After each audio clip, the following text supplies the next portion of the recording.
In the high mountains under the moonlight, the feet of several warriors drag across the ground at high speed. They are hooded ninjas, their steps echoing in the night. Then a large group of them advance like a dark wave under the moonlight. Suddenly, a figure with long dark hair floats in the air while lightning cuts across the sky around him. This being is called the Celestial Demon. The faces of the ninja band are illuminated by the lightning. In a somber tone, the Celestial Demon expresses blood and fear. Then he questions if that is what everyone truly wants. Before him, all the ninjas stand, while the boss stares at them. With a delicate gesture, the Celestial Demon extends his hand and affirms that he will give them what they desire. Then he attacks them with his immeasurable power of energy. The Celestial Demon observes the result of his attack, while liters and liters of blood, a true red painting, stain the sky. Soon after, the Celestial Demon floats in the air with a purple energy sphere in his hand and comments on their weakness. Then, a group of warriors with different weapons approach. The Celestial Demon calls them fools, and then he concentrates the purple energy in his hand and fires it at the warriors. The green-haired warrior then leaps, and narrowly, he manages to cut the attack with his katana. The Celestial Demon smiles, his red eyes shining brightly, and challenges them to see for themselves the true power of the soul augmentation demon art. The ninjas watch in surprise what was forming in front of them. A gigantic purple hand emerges from the ground, causing panic among the ninjas. As the hand approaches, the ninjas run away. Then, the hand gets closer and closer, until it sinks into the ground with its enormous fingers. The ninjas, completely defeated, while enormous boulders fall on them, wonder if it is truly impossible to defeat the Celestial Demon. Then, the energy hand grabs them all at once, and finally, the ninjas are crushed by it. Drops of blood fall onto the ground, while the night sky is illuminated by the moon. Then, the Celestial Demon finds himself with his head bowed, with blood dripping down his body. Soon after, he smiles, while the blood continues to gush. With his bright red eyes, the Celestial Demon questions if those were the last Celestial Demon candidates. Then, we can see a huge crater in the ground, the result of his devastating attack. A disturbing silence takes over the environment. The Celestial Demon comments that he probably can't enjoy the quietude in this blood-stained life. Suddenly, his eyes shine even more intensely. He clenches his chest forcefully, feeling an intense pain, and cries out in pain. Then, blood flows from his mouth. A dark energy emanates from his body, while he remains with his head bowed. Then he questions if the side effect of the soul augmentation demon art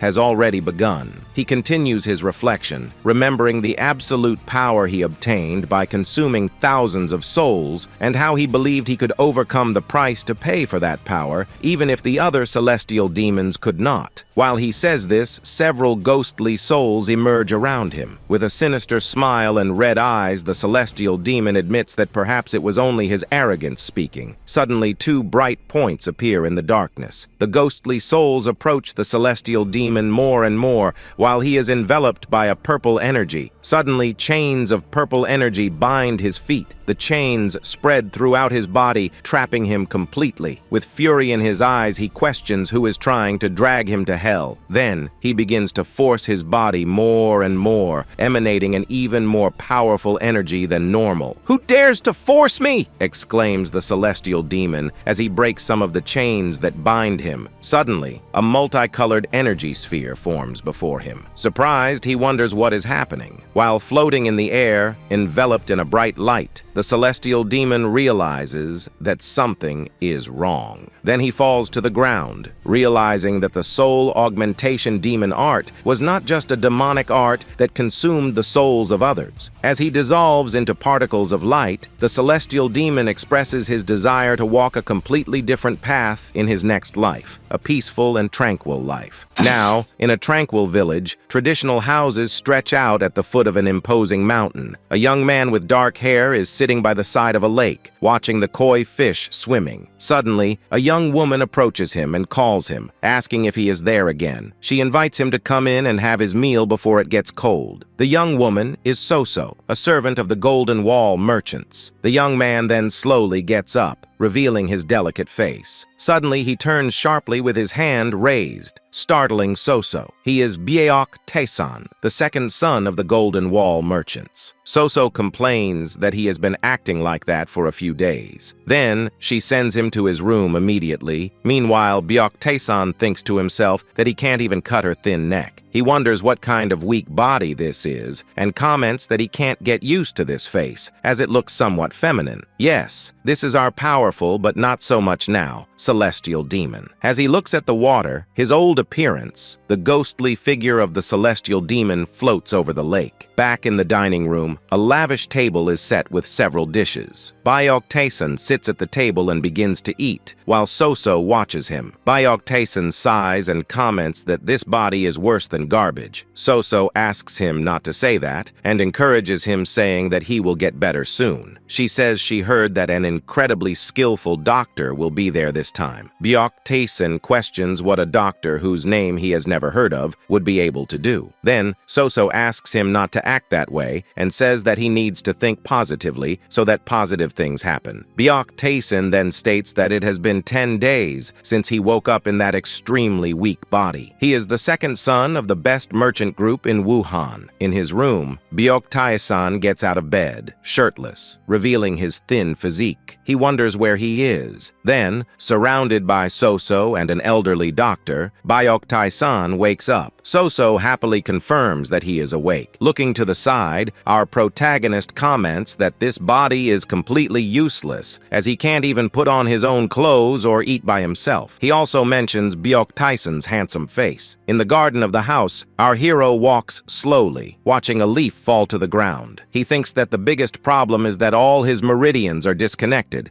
and that he could die at any moment. He can't believe that his second life is in a body that is about to die, and concludes that he will have to try to survive for now. Observing a bright green energy, Byeok-taesan decides to use the power of souls to temporarily connect the meridians and, slowly, strengthen them until they are completely healed. The only way to do this is with the soul augmentation demon art, but the problem is where he will get souls, because, in the past, he could simply kill anyone and take their souls. But if he did that, he would suffer the same side effects again. But while watching Soso sweeping the garden, Byeok-taesan reflects that he cannot let that happen, as he received a rare chance of a second life. Then he remembers the understanding about the demon art he had before he died. He then states that, if he uses this, he will be able to reach a new level in this life, a level of the soul augmentation demon art that no other celestial demon has ever seen. Sitting in a gazebo, Byeok-taesan calls for Soso. He announces that he wants to go out today. Soso, surprised, asks where he would like to go and offers to take him anywhere. He reveals that he is going to a brothel. Soso, even more surprised, exclaims, "What? To a brothel?" Byeok-taesan then asks why she is so surprised. Then Soso, embarrassed, suggests that instead of her, it would be better if the bodyguard Cheon accompanied him. She observes Byeok-taesan, commenting that he has never been like this before, and that she was really surprised by the sudden change in his behavior. Suddenly, Byeok-taesan invites her to go with him. Soso quickly and politely refuses. In front of the house, Soso helps Byeok-taesan put on a purple robe, while thinking that he has been acting like a completely different person since a few days ago. She sighs, and wonders why he suddenly wants to visit a brothel, and if something happened to him. Already dressed, Byeok-taesan asks why he doesn't see the bodyguard who should be accompanying him. Soso assures him that he will arrive on time, and explains that he is someone who does nothing but train and protect him. Suddenly, Soso hesitates, and then expresses her hope that he won't be too hard on himself. Our hero questions what she means by that, and Soso explains that he seems to have given up on everything. She then suggests that he try to be a little hopeful, at least until the doctor arrives. The Dark Lord then thinks to himself that after being reduced to that state, he can see what others feel. He realizes that Soso really cares about him and comments that it doesn't seem so bad. He then realizes that the bodyguard seems to have arrived. So is startled by the sound of a horse approaching. The girl then asks how he knew. Byok-taesan replies that there was no way he wouldn't know with his energy overflowing like that. Standing before Byok-taesan, the bodyguard Cheon-kyung-kwan, a warrior of the Kyungwon Dragon Sword Corps, greets Byok-taesan, commenting that it has been a while since he called him. Byok-taesan observes Cheon, thinking that he is like a sword in person. His energy is so refined that it is difficult to say that he is just a normal member of the Corps. Byok-taesan feels how much he has worked for a long time to get where he is. Then he thinks about the Golden Wall merchants and considers that perhaps they are not ordinary people. As they ride side by side, Cheon-kyung-kwan announces that they have arrived. Then, Byok-taesan and Cheon-kyung-kwan stop their horses in front of the Fragrant Flower House brothel, one of the 3 main brothels in Wuhan. Cheon-kyung-kwan dismounts his horse and ties the reins to a wooden post and announces that he will be waiting there. Then, our perverted Lord of Shadows asks why. Byok-taesan corrects him, reminding him that they are outside the brothel, and asks why Cheon-kyung-kwan would wait outside. Then he explains that, if something happens, he will be nearby to protect him. Our hero then asks if he is confident that he can reach him inside before something happens. Byok-taesan tells him to stop talking and follow him, and suggests that he have some fun too. Cheon refuses, saying he can't do that. Byok-taesan then questions him about what he can't do, have fun or obey his orders. After that, Cheon-kyung-kwan stares at him seriously. Byok-taesan continues, saying that it's good if he can have fun and protect him, but if he can't do that, that he should at least stay near him. Then, Cheon-kyung-kwan agrees. Our hero smiles, and then enters the brothel, accompanied by Cheon-kyung-kwan. Right at the entrance, several courtesans warmly welcome them. They then get excited. Byok-taesan and Cheon-kyung-kwan sit at a table, while a courtesan plays a soft melody on a string instrument. Byok-taesan, surrounded by courtesans, asks where the bodyguard who came with him is. One of the beautiful ladies replies that he is waiting on the stairs, blocking the way. Byok-taesan then comments that he is stubborn and inflexible. A courtesan approaches Byok-taesan and offers to serve him a drink. He allows them to drink as much as they want, but refuses the drink, claiming that he is not feeling very well. The courtesan asks what they will do then, since he cannot drink.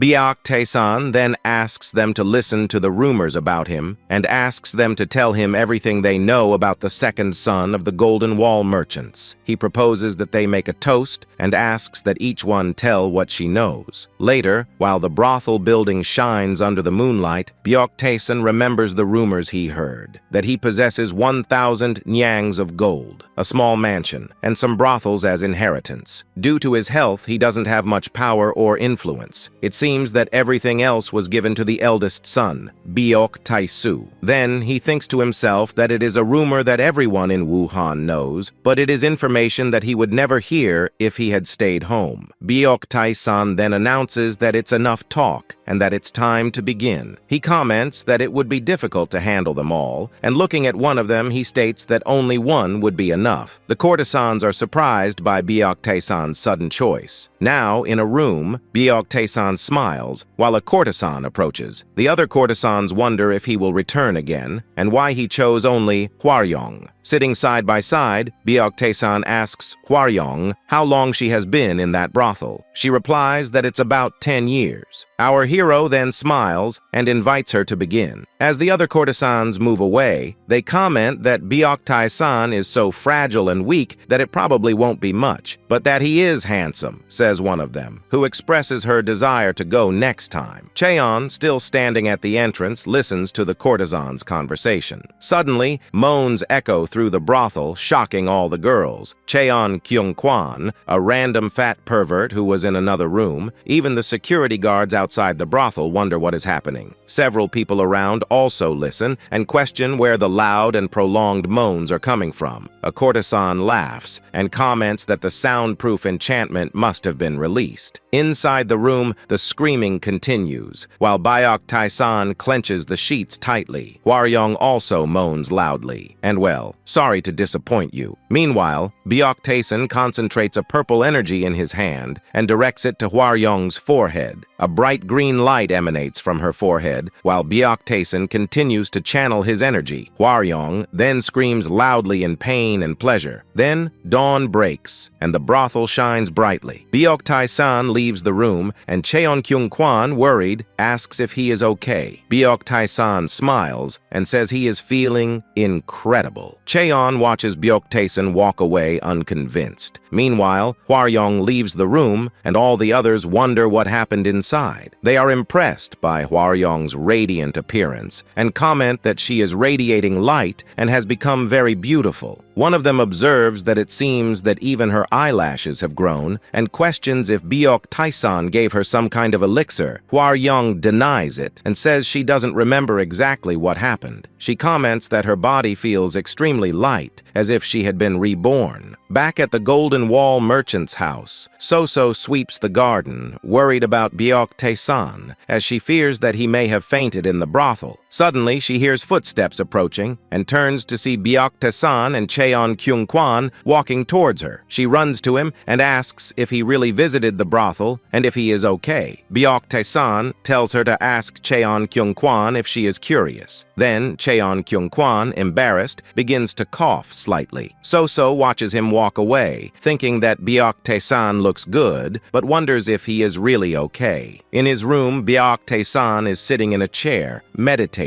A bright purple energy emanates from his body. He concentrates his energy while a bright green energy fills his hand. Then, Byok Taesan wonders if he only managed to connect a small meridian. He remembers having realized something about the soul augmentation demon art when he died, that if he kills people and absorbs their souls, there will be side effects, and his body will eventually collapse. Then, Byok Taesan puts his hand on Hwaryong's chest, who is lying on the bed, and thinks that he must purify the unstable thoughts in the souls of living people, and absorb only the purified energy. This is the most powerful type of soul energy, the essence of the soul augmentation demon art. He explains that the stronger a person's thoughts, the more powerful the soul energy, and that he tried this on courtesans who had gone through difficulties in life. Byok Taesan states that he obtained some results with this, but that the problem is his cursed body. He is even worse than he thought. He then concludes that, apparently, he will have to live in the brothel for now. Sometime later, the brothel shines brightly at dawn. Several people excitedly comment that Byok Taesan has returned. They wonder how he came back so soon, since he is frail and sick. "Are you sure it's not fake news? He's been here for 10 days already," they comment. Then, a courtesan states that he is the son of a respectable family, besides being handsome. She adds the rumor that if you spend a night with him, you will become extremely beautiful. One of them wonders when he will return, and says that she hopes it will be her turn next, as every night she eagerly waits to see him. They comment that he is a true man among men. They sigh, charmed by his beauty. Inside the brothel, Byok Taesan walks towards the courtesans, who greet him respectfully. Byok Taesan smiles and greets one of them, saying that she is looking great today too. Suddenly a woman appears, who wonders who she will go with this time. The brothel owner, irritated, complains about Byok Taesan's presence again, and wonders if they should reinforce the soundproofing. She comments that they have tried several times, but it was useless, because every time he goes there, all the courtesans gather around him, making noise and making the isolation ineffective. She complains that the clients are very dissatisfied with this. The owner then says that she has heard comments that Byok Taesan is the brothel's biggest problem. She wonders if it isn't strange because he is one step away from death, and suddenly he starts behaving this way. She also questions why he went to the fragrant flower house instead of a brothel that the Golden Wall merchants own. Then, she wonders if she should go find out what the Golden Wall merchants are plotting, but decides decides not to, because they are the best merchants in Wuhan. She concludes that if she investigates them imprudently, they may get into big trouble. She then says to keep an eye on him without being caught for now, but deep down, she is determined to find out what happens inside. Byok Tyson then walks among the courtesans, followed by Cheon Kyung-kwan. Two courtesans smile at him, calling him respectfully. Byok Tyson smiles mischievously and thinks he was considering accepting the challenge, but wonders where she is. Then, he asks to see the rest of the courtesans and orders them to bring them all there. The attendant, surprised, asks if he is sure and explains that as he can see, they are the most popular in the place, and argues that there is no way the rest of them will attract his attention. Byok Tyson smiles and retorts that it is he who decides whether they attract his attention or not. The courtesans are surprised to see Byok Tyson heading towards a more reserved area of the brothel and wonder why he is going there, and if there is someone so beautiful in the fragrant flower house. In a more secluded corridor, Byok Tyson stops in front of a courtesan and asks her name. She replies that it is Danielle. He smiles and says that he only needs her for today. The other courtesans lament, commenting that he is choosing the worst among them because she has a unique preference. Inside a room, Byok Tyson walks beside Danielle, while Cheon Kyung-kwan watches them, arms crossed. Byok Tyson observes Danielle and thinks that there are extremely depressing energies trapped in her soul and that she is the person he was looking for. He states that it is dangerous, but now that the crucial small meridians have been connected, he will be able to accept this challenge. Then, he opens the door to the room and states that he will use her soul to connect the main meridian. Byok Tyson enters the room with Danielle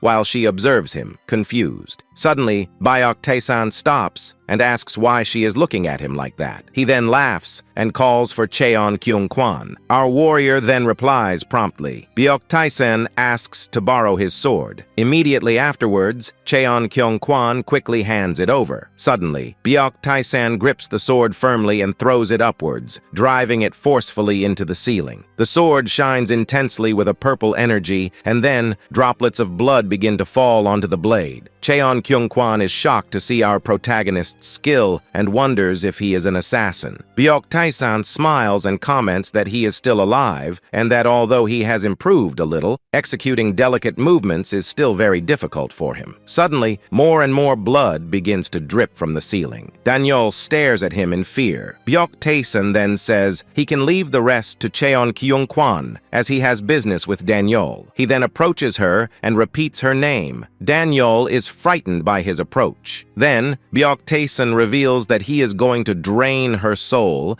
and that she should eagerly await it. Sometime later, the sun rises behind the mountains, painting the sky with shades of pink and purple. At Yon Mansion, Yu Seo-yeon, a woman with gray hair, comments that she heard that the second young master went to the brothel again last night. Then, another woman with white hair wonders what people call him these days. Yu Seo-yeon, one of the bodyguards of Yon Mansion, thinks about her answer. She then reveals the nicknames they gave him: the Night King of the Fragrant Flower House and the Man with Unequaled Power. Then, the woman slams her hand on a book and orders that she be taken to the Fragrant Flower House. Determined, Yeon Haran, the only daughter of Yon Mansion and Byok Tyson's fiancé, states that she needs to meet him. Meanwhile, the sun shines brightly in the clear blue sky. At the Fragrant Flower House, Cheon Kyung-kwan bows before Byok Tyson and says he is there to take him back. Cheon then looks at him surprised. Suddenly, Byok Tyson, with an intimidating aura, questions what he did with the assassin. Cheon comments on Byok Tyson's extraordinary energy. Cheon then bows before our hero. Byok Tyson praises him and then says he wants to rest and that it's time to go back. Cheon wonders if he is really the same second young master he knew, because not only has his energy changed, but he also has the skills to accurately hit a hidden assassin. It's as if he has become another person. As they walk down a street lined with flowering trees, Byok Tyson states that he connected one of the central meridians, resulting in great improvements in his body and senses. I have 6 main meridians left to connect. I still have a long way to go, but at least I'm past the stage of being trash, and to think I would be happy for such a small achievement. I have definitely changed a lot, says our hero. Suddenly, Byok-tae-san smiles as the blonde young woman watches him from a distance. Byok-tae-san wonders who that woman is and why she has been staring at him since now. Then suddenly, Yeon Haran approaches Byok-tae-san and asks him if he visited the brothel today too. Byok-tae-san thinks to himself that he has never seen her before and wonders if she knows Tae-san. Cheon Kyung-kwan looks away, while Byok-tae-san observes her suspiciously, imagining that Tae-san wasn't a complete idiot. Yeon Haran continues, asking if he is acting like this because he is dissatisfied with their engagement. "So you're doing this on purpose to push me away?" she asks. Byok-tae-san is perplexed and questions which engagement she is talking about, as there wasn't one. Byok-tae-san then stares at her, while she blushes. Yeon Haran asks him not to give up on her either, as she will never give up on him. Then, he thinks to himself about what she is talking about, as he never had her to begin with. "I'm meeting you for the first time today, so it's not possible to give up on you, is it?" exclaims our hero. Surprised, Yeon Haran says that he is finally acknowledging her feelings. Meanwhile, Byok-tae-san thinks she is the type of person who chooses what she wants to hear. Then, he says goodbye to her and walks away. As she watches him walk away, Yeon Haran becomes a little apprehensive. "I can't believe a woman made me, the former celestial demon, feel perturbed. She's a powerful enemy," states our protagonist. Saying this, our hero asks in surprise how his bodyguard got in front of him so quickly. That late afternoon, as the sun sets and paints the sky orange, Soso fills the bathtub for Byok-tae-san and comments that she heard he met Lady Yeon on his way home. While soaking in the tub, Byok-tae-san wonders how she knows that. Soso smiles and replies that she has eyes and ears all over Wuhan, so he thinks she must be the one who told Lady Yeon about his whereabouts. She then asks if the warrior Cheon is all right. Byok-tae-san questions if he is sick or something. Suddenly, Soso starts gossiping, saying that warrior Cheon likes warrior Yu. Byok-tae-san asks who warrior Yu is, and Soso explains that she is the bodyguard who is always with Lady Yeon, and that he has only eyes for her for a long time. Our hero then thinks to himself if that's why he went ahead without him. He then smiles. On a dark, deserted street,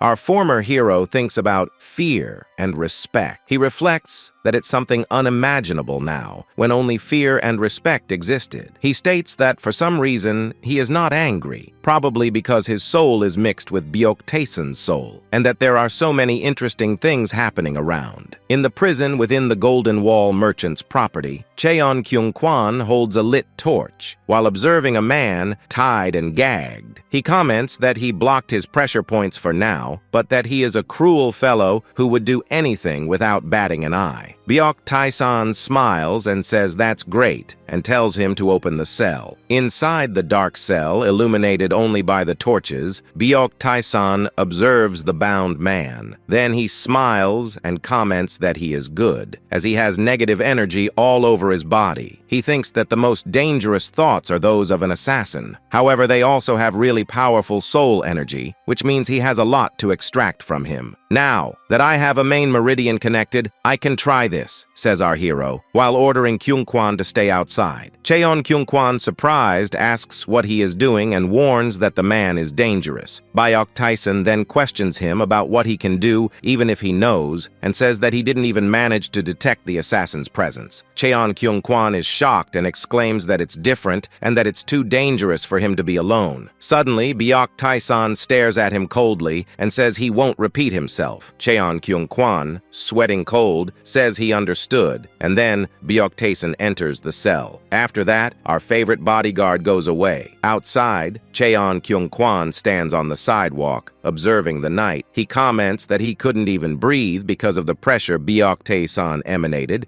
It was as if he were facing a peak martial arts master. Then, Cheon wonders what that noise is, and hears loud and prolonged moans coming from the prison. Cheon Kyung-kwan is shocked as it wasn't the second young master's voice, and wonders what is happening inside. Meanwhile, Byok Tyson concentrates a purple energy in his hand while the depressed ninja moans, making anyone nearby think something else. Byok Tyson continues to channel his energy into the man, pulling all his suffering into himself, and states that this trash is more dangerous than he expected. He exclaims that his soul is very filthy. Byok Tyson then is startled. Suddenly, he starts to go backward. Byok Tyson then wonders if the assassin was too strong for him to handle, and thinks that, when purifying impure thoughts from a soul, only the pure soul energy should remain. However, in cases where the soul is too corrupted, the impure energy assimilates into one another. Although not much, it's mixed. Then, he states that he will have to frequent the brothel for now, and that the impure energy assimilated into one another. Now, again at the fragrant flower house brothel, the brothel owner bites her lips and asks one of her employees if 2 days have passed since the ghost shadow was caught by Byok Tyson, and if there is still no news of him. The employee then says no. Suddenly, a hand slams hard on the door, calling for her. "I think you need to get out," exclaims the madman. The brothel owner comments, shocked that the ghost shadow is back, but that he looks strange. Suddenly, the ninja starts screaming like a zombie. The brothel owner then screams in terror and wonders why he is like that. She then orders that they try to hit his pressure points to wake him up. One of her employees replies, "Yes, ma'am," and then he tries to hit them with his quick fingers. Then the man screams in pain and agony. As his skin begins to melt, the brothel owner is horrified and wonders what that is. She and her employees watch in horror as the man's body dissolves into a pool of goo on the floor, leaving only the skeleton. She then becomes furious and states that the second young master of the Golden Wall Merchants is playing with her and asks where Daniel is now. Her employee replies that they are preparing to send her to the leader of the Crimson Dragon sect. The owner interrupts and orders that they send Daniel to Byok Tyson instead of the leader of the Crimson Dragon sect. The man is perplexed and questions what she said. He exclaims that if they do that, the Crimson Dragon sect will come after them. The man, desperate, states that if that cruel man finds out about this, he will destroy everything. She then says she knows that and orders them to cancel Daniel's visit and orders them to send a gift to the second young master. Inside the brothel, several people watch from their balconies what happens on the ground floor. Sometime later, a strange rumor about Byok Tyson begins to circulate in the fragrant flower house. Byok Tyson was treated in this house in a formidable way, walking among the courtesans, who greet him excitedly. "If you spend a night with him, you will become so beautiful that it will be as if you have been reborn. You won't be able to stay away from him either." Rumors about him begin to spread quickly. People call him a deity who went through an age regression and a demon who uses witchcraft. At first, people thought it was just a rumor circulating among bored courtesans, and I thought so too. But I can't say that anymore, thinks one of the girls. "I want to serve him," she exclaims in her thoughts, regardless of whether he is the real one or not. If he really came down from heaven, then the brothel owner asks the courtesan why she fell for Byok Tyson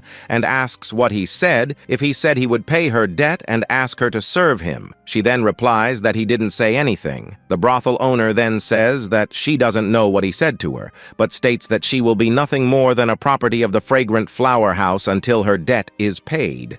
"Be obedient and get ready for your visit to the leader of the Crimson Dragon sect," orders the brothel owner. The next day, in front of the Golden Wall Merchants' gates, Daniel approaches. She thinks she would be dragged to the leader of the Crimson Dragon sect, but that, in the end, she ended up there, and that might be her destiny. "I'm so nervous. Will he accept me? And what do I do if he thinks I'm dirty?" asks Daniel in her thoughts. "Even so, I want to meet him again," she says. Inside the house, Byok Tyson meditates in his room while a bright purple energy emanates from his body. Suddenly, Soso warns her that our hero has a visitor outside. Byok Tyson orders them to let the visitor in. He is startled to see who it was. Then Daniel enters the room and greets him respectfully. She says she wants to serve him and that she came to visit him abruptly. She wants to live for him, for the life he gave her. She then asks him to allow her to stay by his side. Byok Tyson observes Daniel, thinking that her appearance is definitely different now, and wonders if her appearance changed as her impure thoughts were purified. "Interesting," he says. Then he asks where Soso sleeps. She is surprised and replies that she lives in the pavilion where the servants live. Byok Tyson then orders her to find a different place for Daniel to stay, and that the place should be near him. Soso then is surprised again and asks if she will work as a servant. Byok Tyson questions what she would do and says that anyway, he will go out and sends Soso to take care of her. Soso observes Danielle and comments that she is too beautiful to do servant work. Then, Soso wonders why he has been acting like this lately and questions if it is not because he doesn't have much time left to live. The next day, Byok Tyson and Cheon Kyung-kwan approach the House of Fallen Flowers, one of the 3 main brothels in Wuhan. Our hero smiles and comments that he likes the name. He states that he is looking forward to the corrupted soul energies. Then, Byok Tae-san and Cheon Kyung-kwan enter the brothel. Our hero says he will only go to the House of Fallen Flowers for now, and Cheon Kyung-kwan agrees. But suddenly, someone calls them saying, "Hey, you there, young master of the Golden Wall merchants." Cheon Kyung-kwan quickly turns around. It is then that Wee Jokshim, the leader of the Crimson Dragon sect, surrounded by his men, asks who took his Daniel and is surprised to realize that it was just a brat. The people around whisper fearfully, saying that it is Wee Jokshim and that they will be reduced to ashes if they irritate him. They then move away, scared. Byok Tyson then takes a step forward and questions what that muscular idiot is. Cheon Kyung-kwan replies that he is Wee Jeokshim, the leader of the Crimson Dragon sect, and explains that they are a non-orthodox group that has settled nearby. Byok Tae-san questions if a non-orthodox group is not just bandits and says that they are nothing but leeches, and wonders how they dare to give themselves such a big name. He then tells Cheon Kyung-kwan to ignore them. Wee Jokshim and his henchmen are surprised by his audacity, and Wee Jokshim asks if Byok Tae-san is ignoring him,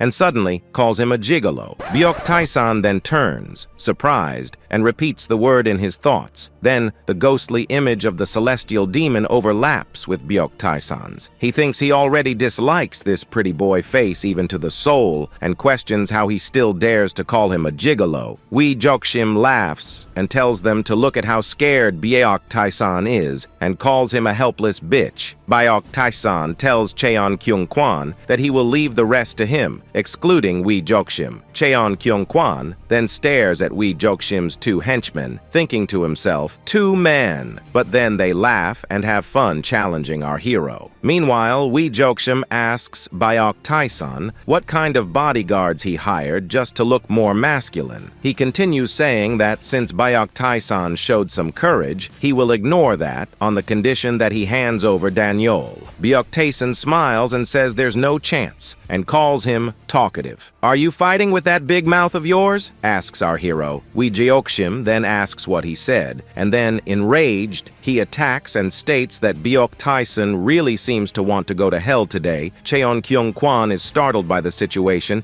and gets into an attack position, while Wee Jokshim advances to attack him. The madman gets closer and closer. Cheon Kyung-kwan tries to warn Byok Tae-san of the danger. Then, with a graceful movement, our hero raises his hand. Byok Tae-san quickly hits him in the face. The blow lands right on the point of his chin. I held back, in case my body couldn't handle it. This body really has no hope, states our Dark Lord. Cheon Kyung-kwan is even more startled and asks if he is okay. But Byok Tae-san cuts him off and asks Cheon Kyung-kwan if he has already killed the rest. Cheon replies, somewhat awkwardly, that he didn't kill them. Byok Tae-san reprimands him, saying that he is too weak, and tells him to finish them off and follow him. Cheon then says he understood. As he turns to leave, Byok Tae-san gives another order. And also, if anyone asks, it's Cheon Kyung-kwan who killed Wee Jokshim because I hate getting involved in trouble. Our warrior then confirms he killed the leader of the Crimson Dragon sect with his bare hands. He did it with one blow. He didn't catch the assassin by accident, thinks Cheon Kyung-kwan, as he watches the blood dripping from Wee Jokshim's sword stuck in the ground. After all, who is he? Asks our noble warrior as he watches him walk away. The next day at Yan Mansion, Byok Tae-san is sitting on his bed, while Daniel is lying beside him, asleep.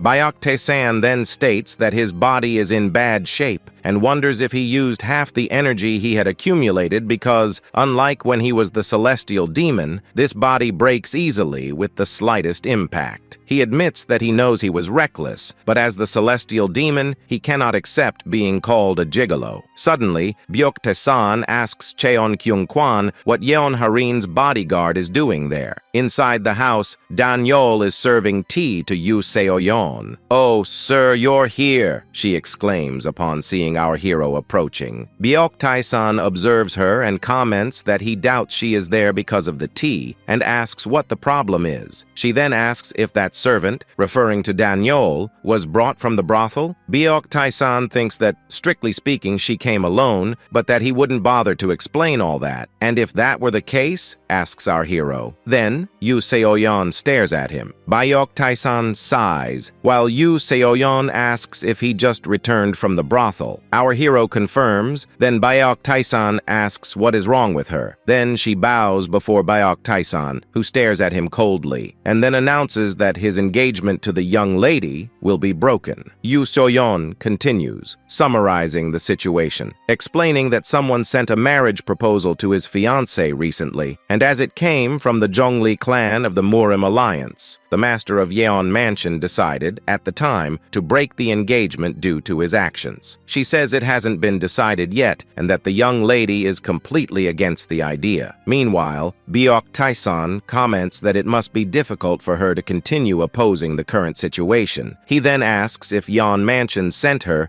because they fear that the Zhongli clan might hurt him. She confirms that the young lady asked her to protect him and says that he probably doesn't know, but that the Zhongli clan are disgusting worms. Our hero then smiles and advises her not to say that so openly. The truth is, the Zhongli clan abandoned the other clans and fled in the war against the celestial demon, and now they would still be living so perversely. Anyway, he says, as he gets up from the chair, stating that the more he thinks about her protecting him, the more interesting it seems. Byok-tae-san then invites her to see what she can do. That night, under the full moon, Byok-tae-san, Yu Seo-yeon, and Cheon-kyung-kwan walk through a dark forest. Our hero smiles at the thought that he finally discovered someone worth challenging and that he can connect the second meridian that day. The three then stop and look at each other. Suddenly, Byok-tae-san turns and tells her not to follow him if she doesn't want to. Yu Seo-yeon replies that she doesn't mind, as it's the least she can do. Byok-tae-san continues walking, thinking that people might interpret that as if he were dragging her into this. Then Cheon-kyung-kwan, still behind him, calls him. Byok-tae-san turns and asks how many there are. "What?" asks our bodyguard. Then they turn, startled. Cheon-kyung-kwan and Yu Seo-yeon stare in surprise at the ninjas who were hidden behind the trees. Then Byok-tae-san himself replies that there are 3, but he quickly corrects himself, saying that there are 4. Suddenly, several ninjas emerge from the shadows of the trees and surround Byok-tae-san, Cheon-kyung-kwan, and Yu Seo-yeon. Byok-tae-san then concludes that an ambush won't work anymore. Suddenly, Cheon-kyung-kwan draws his sword and attacks the first ninja he sees in front. Meanwhile, their leader says they need to go with them. Byok-tae-san wonders why those non-orthodox worms are acting so respectfully. He then tells Cheon-kyung-kwan to guess how skillful that guy is. The bodyguard promptly replies, "Yes, sir," and thinks to himself that based on the energy he emits and the faint scent of blood, he is not an ordinary bandit from the non-orthodox faction, but states that he is at least 3 levels higher than him. Byok-tae-san then asks what they are waiting for and tells them to check if their guess is correct. Cheon-kyung-kwan then runs towards the bandits, who are startled by the warrior's approach. Then Cheon-kyung-kwan quickly appears beside one of them, who wonders what is happening. Suddenly, our warrior lines up all the front-line ninjas. At the same time, all surprised, they state that they can't move their bodies. The leader then asks if Cheon-kyung-kwan wants to stop him alone, sighs, and then curses them all, calling them fucking idiots, because Cheon-kyung-kwan emanates impressive energy, but it's nothing special, and then suggests that he stop playing tough and follow them silently. Our noble warrior then shouts as he is almost hit by a quick slash from the boss. The leader smiles, holding his sword, which shines intensely as he prepares to deliver another blow. Cheon then draws his sword upwards and delivers consecutive attacks on the stupid ninja's attack. The two look at each other as they clash their attacks. The ninja boss then has his mask cut. He is startled because Cheon was much more skilled than he thought. I think I underestimated him too much because I thought he was just a merchant's bodyguard, thinks the ninja. Then he advances with his shining sword again. Meanwhile, Yu Seoyeon warns Byok-tae-san that they need to help him. Then Byok-tae-san says it's not so bad, and replies that the fight will end in one blow. What? She asks, without understanding. Suddenly, Yu Seoyeon is startled. Cheon Kyung-kwan delivers a brutal blow to the boss, who screams in pain and spits blood. Meanwhile, she comments that it's impossible, and that he only needed 5 sword blows to defeat someone so skillful. Byok-tae-san then says, just the arm? He's too soft. Meanwhile, Yu Seoyeon thinks that, although Cheon Kyung-kwan is strong, he wasn't at that level until recently, and wonders if Taeson gave him some elixir or something. Our hero then states that he needs to train more. Byok-tae-san tells her not to stand still and that she should get the rest of the guys, as he has questions to ask, so she shouldn't kill them. Just block their pressure points and subdue them. She then replies, yes sir, and then advances quickly. She starts hitting her enemies quickly, and then hits her first target, followed by another henchman. Yu Seoyeon breathlessly wonders where the last one is. Suddenly, she hears Cheon Kyung-kwan warning our hero to move away. She is startled to see the ninja who had gone unnoticed, now lunging at our Dark Lord. He just calmly observes. Suddenly, Cheon Kyung-kwan advances and slams his face into the ground. Byok-tae-san asks what he is doing. Then he stares at him. Byok-tae-san asks if he had saved him instead of chasing the assassin, but Cheon asks if Byok-tae-san is okay. Byok-tae-san then says that he is too soft. Cheon then apologizes for having lost the assassin and asks for forgiveness by bowing. Meanwhile, Byok-tae-san thinks that, if he were the celestial demon, that would have been an unforgivable mistake, but that, for some reason, he is not really upset, and then sighs and tells Cheon Kyung-kwan to gather the others in one place. Cheon promptly replies, yes sir. That night, under the bright full moon, Byok-tae-san asks what they will do with them. He then suggests that killing them would be the best choice. Then the bandits, desperate, beg him to spare them, and that they will answer all his questions. Byok-tae-san stares at them seriously and says that since no one is saying anything, he will just kill them. Then, they become even more desperate and say they will talk.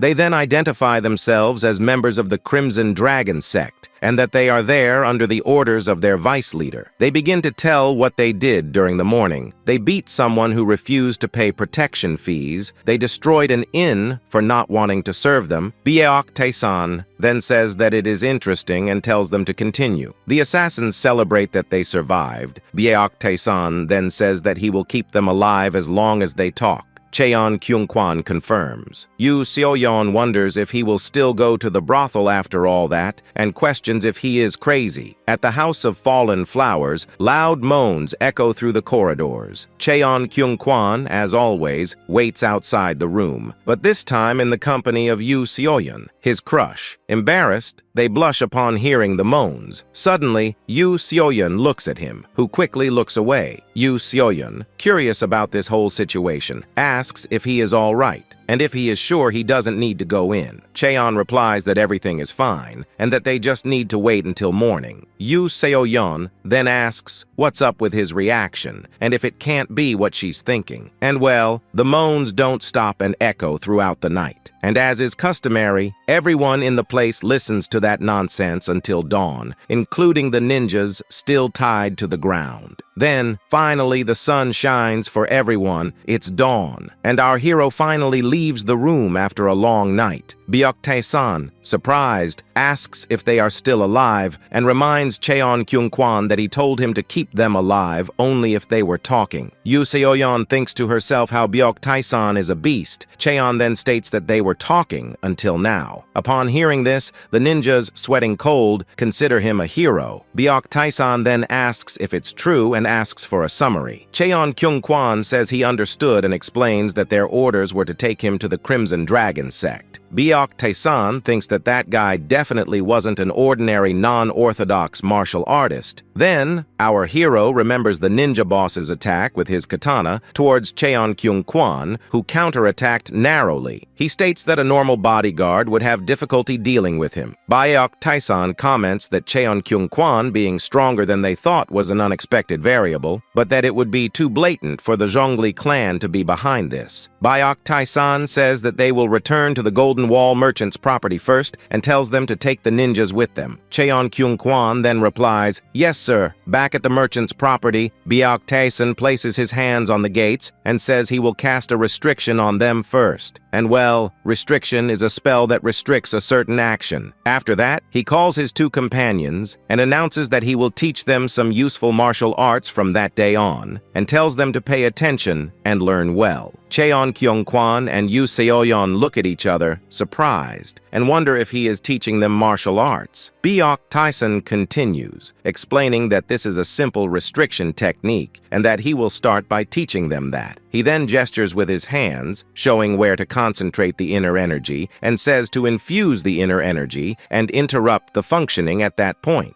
He says that control over inner energy is the key, so they should practice well. Meanwhile, the two, startled, think that they have never seen that restriction technique before, but that they manage to understand it immediately. Then, Byok Tae-san approaches one of the ninjas and places his fingers on his face and orders him to do it lightly, because if he disobeys his orders, he will lose his sight. He says that it will hurt a little, but nothing will happen. The ninja, desperate, asks to wait a moment and says that even without the use of restriction techniques, he wouldn't do anything stupid. Byok Tae-san then tells the two to try different restrictions on the other two, as this will also serve as practice. Meanwhile, Yu Seoyeon wonders how Byok Tae-san knows those things, and why Cheon obeys him without question. Then, with a malicious smile, Byok Tae-san asks where they will try next time. "Let's make their testicles explode," exclaims our Dark Shadow Lord. The assassins are frightened by Byok Tae-san's comment, and then scream in agony and pain. Then some splashes fall into the lake in the backyard. At the same time, in the Hoseo Pavilion, Byok Wooheng, master of the Hoseo Pavilion and Byok Tae-san's uncle, talks to his son, Byok Song-il, future master of the pavilion. He asks if the fragrant flower house has not yet recognized anything. Byok Song-il replies that yes, but that if they continue to press, they will definitely reveal themselves. He says that, whatever the case, it doesn't matter whether they recognize it or not. They just need to use that incident and get as much as they can for the Golden Wall merchants, as the Fragrant Flower House is an intelligence organization disguised as a brothel, and that they need to take that chance to bring them to the side of the Golden Wall merchants. Byok Sang-il says he will remember that. The father then asks if there is any other news. Byok Sang-il replies that after the death of the leader of the Crimson Dragon sect, there was a power struggle within the sect, and that it seems that they will split into two groups soon. It seems that there are external influences involved. He asks if it could be them, and Byok Wooheng confirms that it is the Golden Celestial Alliance. He warns him to be careful with them, as they are very dangerous. The Golden Celestial Alliance is formed by some merchants within Wuhan. On the surface, they say they have gathered to coexist, but in fact, the alliance is going against the Golden Wall merchants. Byok Wooheng wonders what they are plotting again. Sang-il then states that if they detect any suspicious movements, they will go after them immediately. They then look at each other. Byok Wooheng thinks he heard that people have been calling Tae-san Night King lately,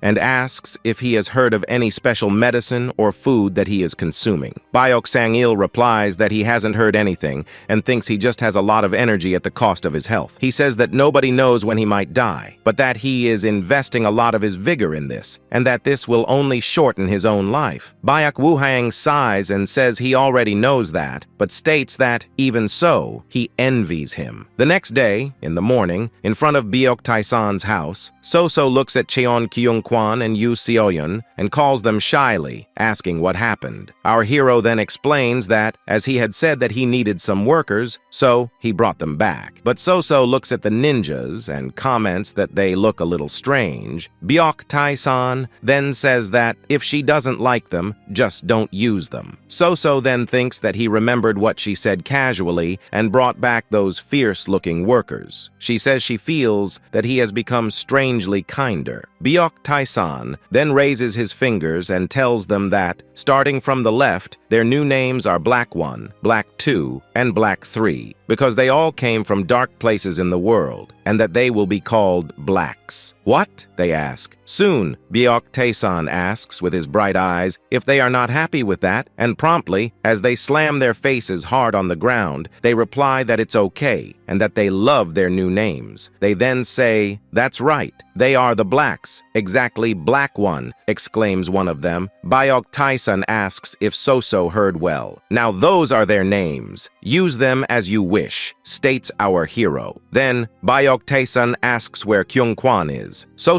then replies that at that time of day, he should be training. Byok Tae-san asks if he is training again, and thinks to himself that he is leading an honest life for a member of the Sword Corps. In the training yard, illuminated by the afternoon sun, several swords are in their racks. Cheon Kyung-kwan trains alone, punching the air, and reflects on Byok Tae-san's fight against the leader of the Crimson Dragon sect, in which all he did was lightly hit the leader's chin with the palm of his hand. He says he has never seen that martial art before and wonders how he did that. He then clenches his fists, stating he has never regretted joining the Dragon Sword Corps. He says that if the Golden Wall merchants get into a crisis, he must do everything possible to help them, because as long as he does that, he will always be well paid. But it is also true that when he doesn't get stronger, he feels anxious. However, a change appeared. Suddenly, Byok Tae-san walks through the corridors of the house. Upon seeing him, Cheon states that he needs someone who can help him achieve his new accomplishments. "Sir, you're here!" The bodyguard is startled by his presence. Then, Byok Tae-san asks what time he intends to train, as the sun is about to set. Byok Tae-san then invites him to go to the brothel soon. He promptly replies, "Ah, okay." But suddenly, Cheon Kyung-kwan calls Byok Tae-san and hesitantly says he has a question to ask. Byok Tae-san questions him. Cheon Kyung-kwan asks if he has decided not to hide anymore. Byok Tae-san turns and asks what he should hide. Cheon Kyung-kwan remembers the recent events. The assassin at the brothel, the leader of the Crimson Dragon sect, and now the restriction technique.